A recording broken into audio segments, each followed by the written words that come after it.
Hi everyone, Evan Alexander here. Some more Vectorworks tips and tricks. Today I've got 10 tricks to help improve and speed up your workflow. Some of them are pretty small, but together all of these things combined can really help you kind of get through your project. So hopefully you've been following the tutorials and you're starting to build things, and so these are just little embellishments to your workflow that hopefully will help kind of move you along. So let's jump in. The first one I want to talk about is called group to isolate. And so what does that mean? Well, we already have a set here. Let's say I'll show you.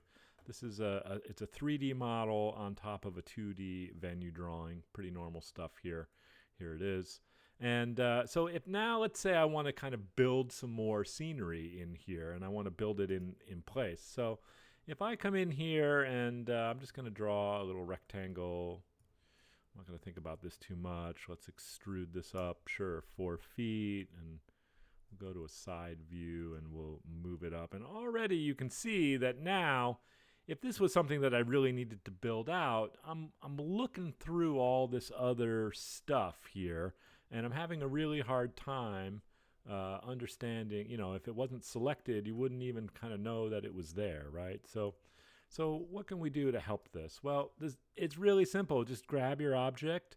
I'm going to hit Command G or Control G on Windows, and I'm going to convert this into a group. And now when I double click on this, poof, everything else has gone away. And I can really now get in here and, kind of work on this, do whatever I need to do to it, and not have to worry about kind of looking through all the other scenery that I'm trying to work on. So that's great. There are times when you do kind of want to see the other stuff going on there. So imagine that I've made this fabulous piece of scenery, but now I need to kind of line it up with the edge of the stage, or how it sits in relation to other objects is important. Well, there's a kind of a halfway mode for this as well. This is tip 1.5 here. We're going to throw this one in. On the top of your viewport, over on the right side here, there's a bunch of icons, and yours will probably look different. There's this little caret here. If you pull down, there's a whole menu of functions in Vectorworks. This is like the mystery of Vectorworks. A lot of people don't know about this. There are a lot of kind of quick modes and view modes that you can toggle on and off. So anything that has a check next to it will appear on my toolbar. These are the ones that I use the most. And there's one in here called Show Other Objects While in Edit Modes. Its icon here is this little, looks like Photoshop, right? This little eye here. So we're isolated. If I hit this button, if I actually hit it and turn it on, so now what's going to happen is we're still inside the group, and I'm still only dealing with these objects. I can't grab or select any of this other stuff, right? But I can see all of it ghosted in. So I can turn this on, I can turn this off. So this is great, because sometimes you want to say, hey, am I really sitting on top of the stage deck? Yep, okay, and now I'll go back here and isolate. So this is great. I encourage you to explore this toolbar. There's lots of great stuff in here that you can, turning rulers on and different projection modes, all that stuff. So check it out. It's a good one. So there we go. This also, I should mention, works for symbols. It's not just groups. It's anytime you're inside an orange box. So like add and subtract solids, if you're inside of those. Any kind of parametric history trail. This is going to let you kind of see what's going on. Even if you're in OpenGL, it's going to give you this kind of ghosted view. It can be confusing still on big sets, but I think you get the point. All right, I'm going to try to keep this quick. Got to keep moving. Okay, unified view. Number 2, unified view. So what does this mean? Let's exit out of the group. In fact, we'll just delete that. We don't need it anymore. So under the view menu, there is this option called unified view. Now, I cannot remember if by default this is turned on or off, but let's imagine that it is turned off, right? No check mark there. So what does this mean? Okay, I'm on my stage layer here, so all my scenery is here. And now I'm just going to grab the flyover tool and I'm going to start to just rotate around. Now you'll notice that what's happening is that my set is rotating and following all these views, but the theater and the rest of the drawing is not going anywhere. And this is just really confusing to me because now I'm looking here in a right view of my set, but it's being projected onto the ground plan view of the venue.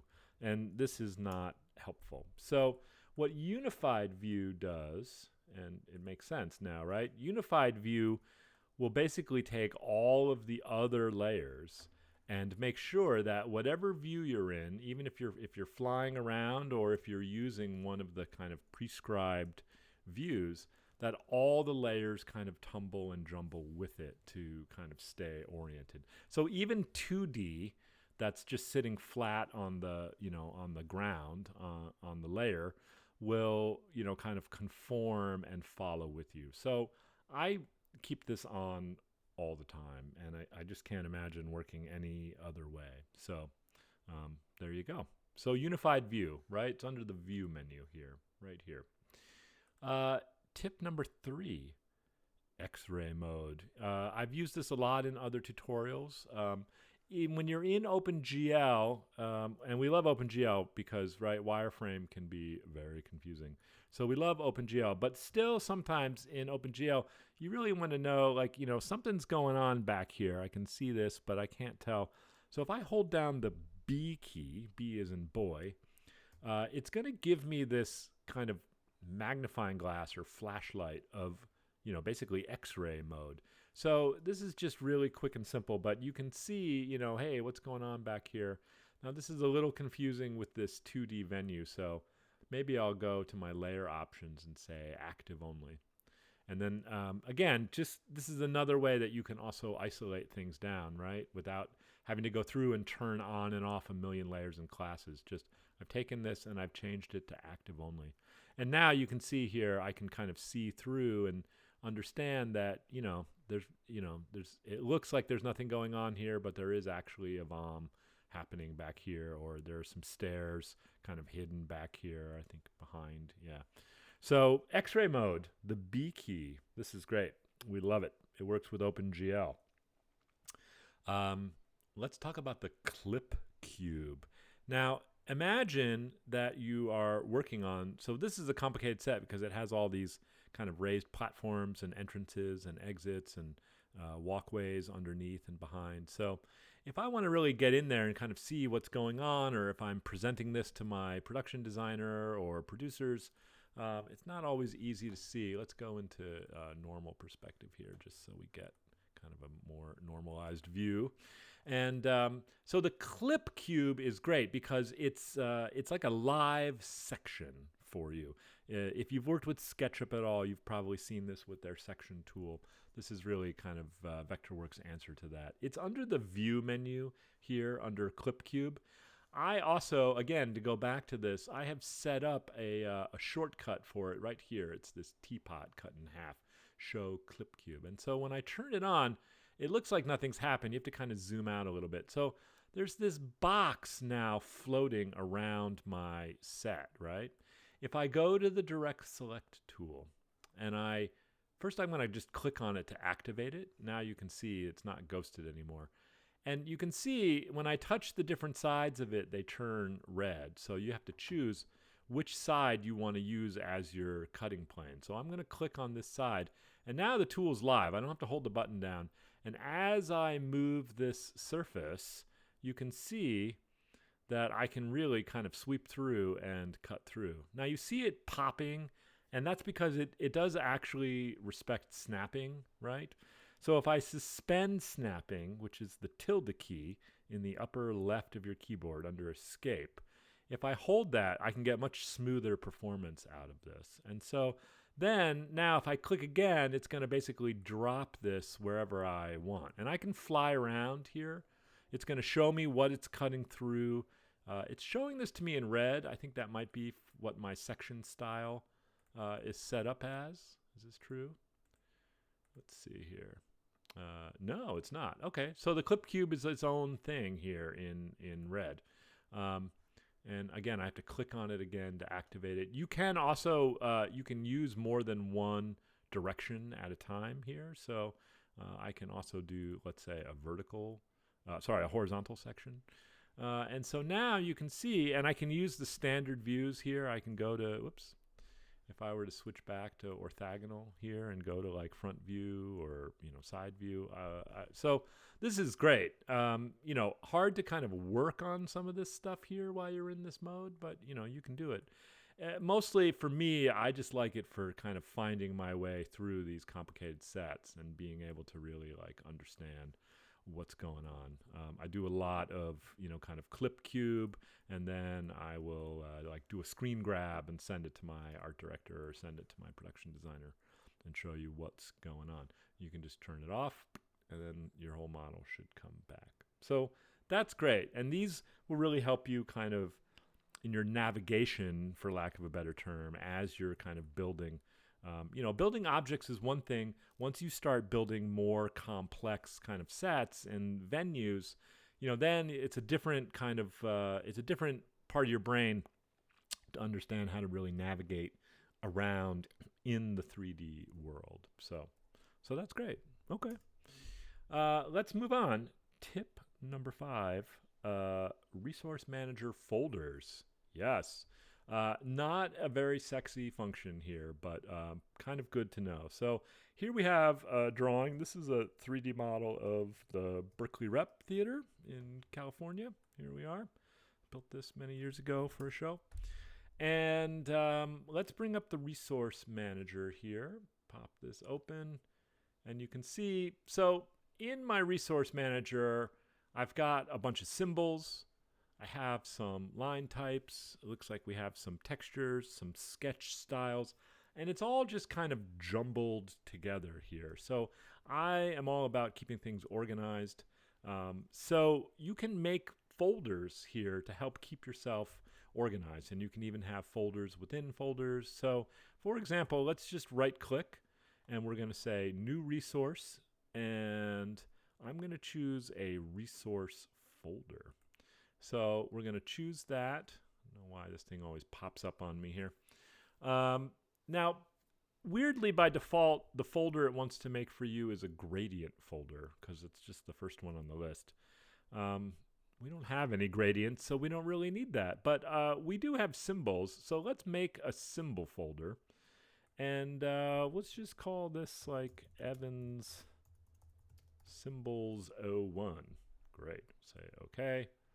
Pop this open here. And so now you can see here, Evans Symbols number 1. And so, maybe we grab this speaker and we just drag and drop, or this source 4, and we can right click and say move.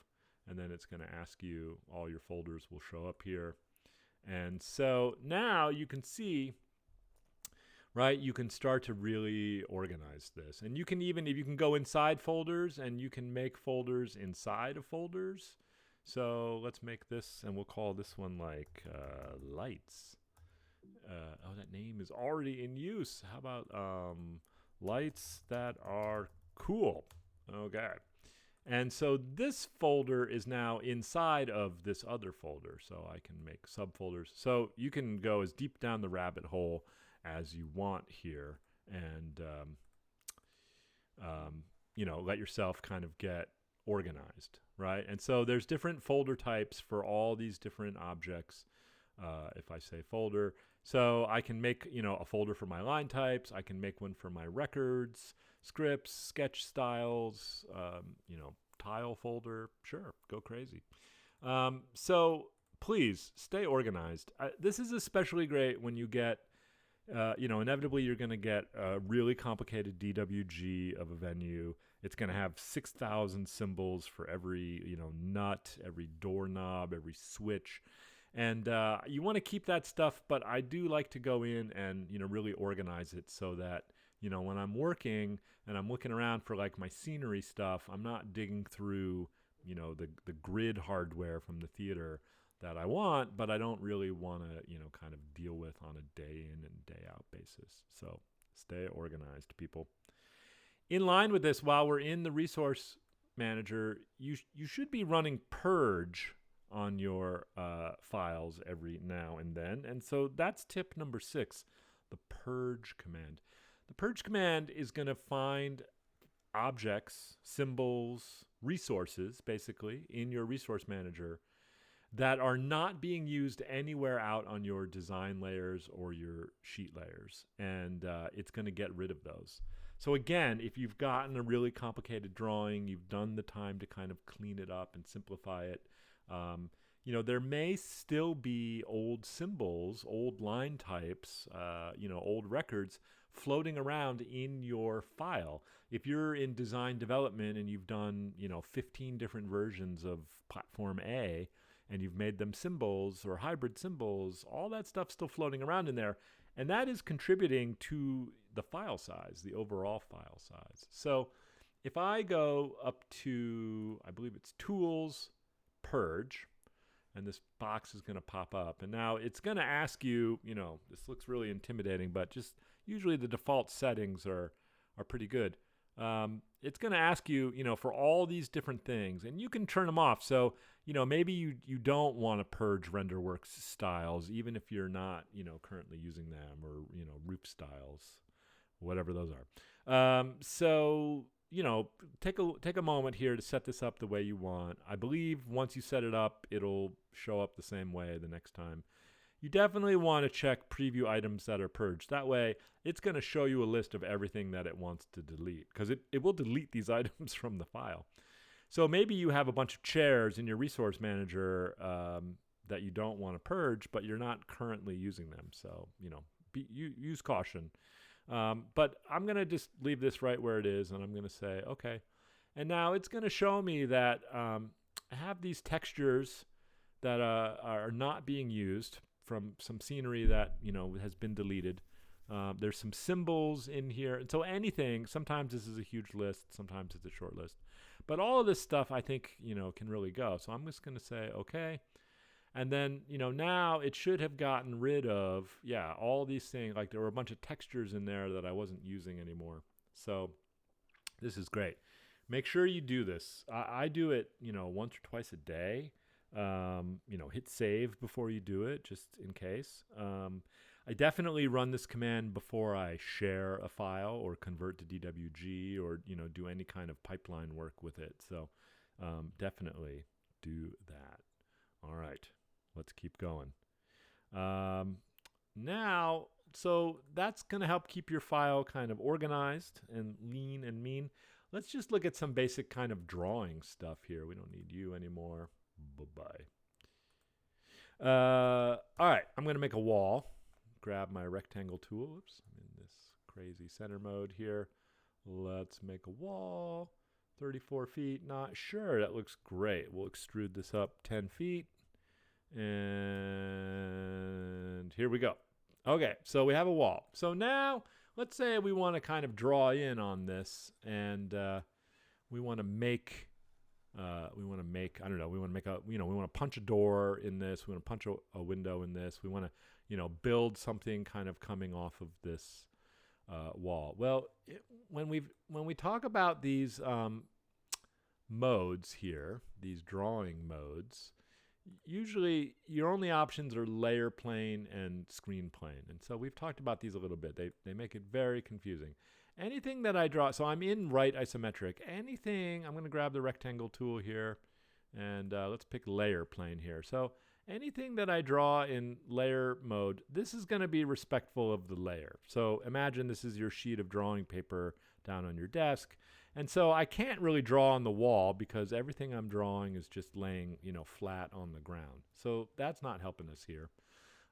If I go to screen plane, same problem. I mean, different results, but, now everything's oriented to the surface of my monitor, and no matter what view I'm in, right? So this is not going to help us again to draw on the wall. So what we need here is what's called automatic mode.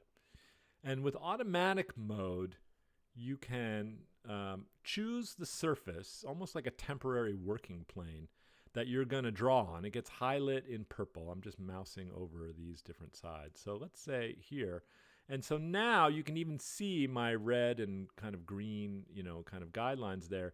Now everything that I do is, going to be kind of oriented to whatever plane it is that I'm drawing on. And what's even cool about this, even cooler, I should say, is once you do this, it automatically kind of moves you into the push-pull tool so that you can, without even clicking on anything, you can extrude this. So this is great if I'm, going to do this kind of like window punch out here, and I can do a solid subtraction, and that's great. So I didn't even have to kind of change anything. So automatic mode is great. Here's the catch. If you are in direct select mode and you come up to your list, you'll notice that automatic is not there. One of the more confusing things Vectorworks has done with plain modes, thank you. So the catch is you have to have a tool chosen that can take advantage of this. So any of these kind of 2D drawing tools like circles, rectangles, polylines, polygons. If I go to the circle tool, now you can see automatic is on the list. As soon as I go back to, like the direct select tool, it disappears. So automatic mode, sneaky. It's like the ninja of drawing modes. So use it, and hopefully this can help you a little bit. It is convenient sometimes just to help you get things kind of right where you want them to be right, right in the moment. So that's great. We love that. Let's take a look at tip number 8, which is the, let's see, I'm going to just extrude this up here into a little platform. The double line tool. It's, is it this guy? Double line polygon tool right here. I guess it's different from the double line tool. This is the double line polygon tool. So I'm going to click on this, and you see you have a bunch of different options here. This is mostly showing you kind of, where is it drawing your objects in relation to where you're clicking, and we'll see that when we start drawing. Important though is that there's a settings button here. By default, this is set to create lines. And so, if I set my separation to, let's do something big like 12 feet. So if I click and start drawing here, this is great. You can see for like walls and stuff, this, is killer. Double click to end it. In this mode, though, all it's done for me is it's created, a bunch of lines. And so that's not, great and what we love. But if I come in here and I just choose, create polygons, then what's going to happen is it's going to actually create for me. If I double click, it's going to close it off. Now it's going to create polygons. And if I were to do this again and, kind of bring it back to where I started, it will, do its best to close the shape off. I still have a little bit of a miter line there, but that's good. So, for things like railing, so imagine that this is a platform here, and my production designer is like, hey, we need to just throw a little simple railing on here. So great, I'm gonna grab this, and let's say we'll go 1.5 inches for the thickness. Now I'm gonna zoom in here, so I'm gonna start drawing, and now you can see what's happening is that I'm clicking on this corner, but it wants to draw the railing outside of the platform. And that's all depending on which modes I'm in. So if I clicked over to the next mode, you see that it's going to center on here, which is getting better, but not what I want. So what I really want is this. And so, you can change this like on the fly. So this is the mode we want. So I'm going to click over here, double click, come up here, double click. This is an extremely simple example, but okay. So, now I extrude this 1.5. And we'll go to a front view. We're going to move this up. And I'm going to move this again. I don't know, let's say 3 feet. And so you can see, right, where this is going. So this double line tool, it just helps me from having to, draw a bunch of rectangles. And 34.5, I believe, if we did the math right here. It's just going to save me from having to, draw a whole bunch of rectangles and connect them together. Now I knew I was going to screw that up, so there you go. bring this up. Oh, right, because it's 36 feet. Actually, I should be bringing this down. Don't tell the production designer. And off you go. Again, an extremely simple example, but you get the idea. When you start getting into, weird shaped platforms and, different things, this is, super handy and super helpful. All right, number 9, 3D text.